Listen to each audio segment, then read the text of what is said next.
The Fallen Hero Honor Ride is a 1,700-mile bicycle journey from Spalding, Nebraska to Arlington National Cemetery. I'm going to visit the graves of the 6 paratroopers from my unit who were killed in action in Afghanistan in order to raise funds for scholarship endowments in their names. They served so that Americans could have the freedom to pursue their dreams, and these scholarships are going to sustain that legacy. We're going to start the journey in Spalding, Nebraska, where Chris Pfeifer is buried. Now, Chris and I had a natural connection because we were both from Nebraska.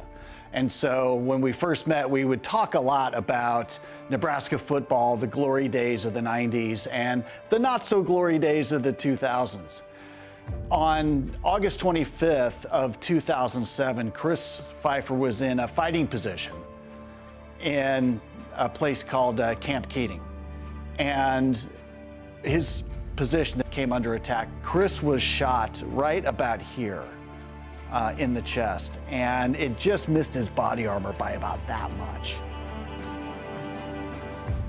The bullet had penetrated his skin and nicked his liver. Chris was bleeding from his liver, and the docs at Camp Keating did a great job of finally getting Chris stabilized and then moved him to my main outpost, what was called Forward Operating Base Bostick. We had a combat hospital there, or combat surgeons began working on Chris. But Chris was still losing blood, and he had lost so much blood that we ran out of blood bags.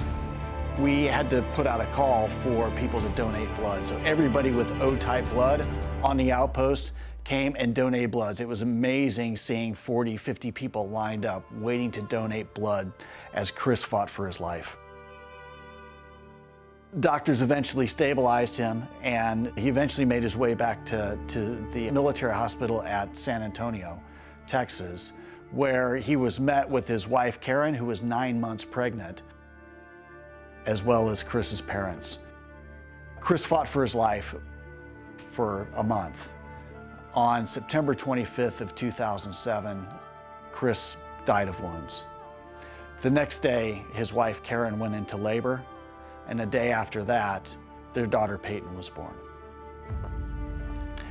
From Spalding, Nebraska, I'll pedal to Carroll, Iowa, where Adrian Hike is buried.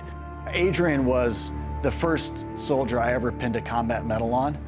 Adrian had seen a lot of combat in Iraq. Adrian was one of the most proficient soldiers that we had in the squadron.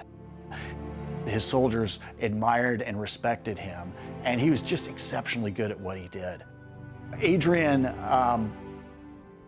because he saw so much in Iraq, struggled with post-traumatic stress. And part of his coping with post-traumatic stress was with the bottle. And that began to get him into disciplinary problems, and I had to eventually reduce him in rank to private. To Adrian, great credit. He had the courage to recognize that he needed support. He needed to heal, and he got the support that he needed, and his chain of command helped him get the support that he needed, and Adrian worked his way back up to sergeant. I have never been so proud of a soldier than seeing Adrian fight his way back, and fought his way back such that the commander, David Boris, chose Adrian to be the gunner on his Humvee. On November 12th of 2007, Adrian was the gunner on his commander's Humvee in Paktika province in Afghanistan when his vehicle was struck by a roadside bomb, and Adrian was killed instantly. From Carroll, Iowa, we'll move to Elwood, Illinois, where Jacob Lowell is buried. Specialist Jacob Lowell was an infantryman, paratrooper, tough kid. And his comrades, his teammates, loved Jacob, and they respect him. His courage was on display June 2nd of 2007, where Jacob was a gunner on a Humvee when his patrol came under a big insurgent attack. Jacob was returning fire on the insurgents when a bullet hit him in the leg. And rather than going down and asking for medical, Jacob got back up on his gun and continued taking the fight to the enemy, saving the lives of some of the paratroopers around him when Jacob was killed in action. We'll go from Elwood to Hall, Indiana, where Ryan Fritsche was buried. Ryan was a staff sergeant. He was on the squadron staff for about a year or so, and he just did an extraordinary job. He's the kind of the all-American person, the kind of guy that you'd love to be around, exceptionally good at what he did, got along well with everybody. People really respected Ryan, and his biggest dream was to be a squad leader and lead soldiers in combat.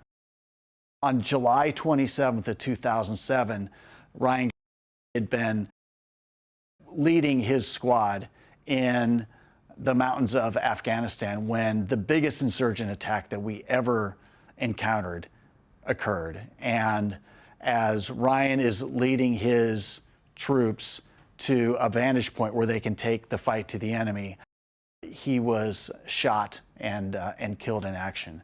From Hall, Indiana, we'll move to Minersville, Pennsylvania, where Captain Dave Boris is buried. I knew Dave longer than anybody in the unit. Dave was like a little brother to me. And as a troop commander, he's just one of those people where his soldiers loved him, his peers loved him, I loved him. You just wanted to work with Dave Boris because of his character, because of his competence, and just the kind of person that Dave was. So when we had to send one of my troops to work with a different unit, I'm going to send my best, and that was David Boris. He was on patrol November 12th of 2007 when his vehicle struck this roadside bomb, and Dave was killed instantly. Finally, we'll go from Minersville, Pennsylvania down to Arlington National Cemetery, where Captain, or now Major, Tom Bostick is buried. Tom was the troop commander of Troop B, and on July 27th of 2007, he was leading about 100 paratroopers near a village called Surat-Calais in the mountains of Afghanistan when his troop came under a massive insurgent attack. It was the biggest attack that we'd ever faced. And Tom was just so cool under fire. I'm listening to him on the radio, coordinating air and artillery strikes, the movement of his units, medevac for wounded soldiers. And this fight went on for about 4 hours in the morning. And just hearing Tom is just like poetry, the way he was just able to orchestrate everything so well. After about 4 hours, the firefight dies down and everything goes silent in the mountain valley. And I talked to Tom on the radio. He gave me a great update what was going on, and I was preparing to continue mission. And that's when I heard it. I heard this large boom echo down the mountain valley, and the firefight starts up with even greater intensity than before. I gave it a little time for Tom to fight the fight, and then I called him on the radio. Bulldog 6, this is Saber 6. There was no answer. Bulldog 6, this is Saber 6. Silence. Bulldog 6, this is Saber 6. Now, what I heard next, on the one hand, made me very proud. Tom's sergeants and his lieutenants are coordinating with one another, bringing in air and artillery strikes, and taking the fight to the enemy, just like Tom taught him how to do. On another level, I knew. So when Tom's position came under direct attack from a large insurgent force, Tom ordered the soldiers around him, the 5 soldiers in his command post, to move to a different location where they had a better vantage point to take the fight to the enemy. And while Tom ordered them to move to that location, he single-handedly counterattacked this large enemy force. And the boom that I heard was a rocket-propelled grenade that killed Tom.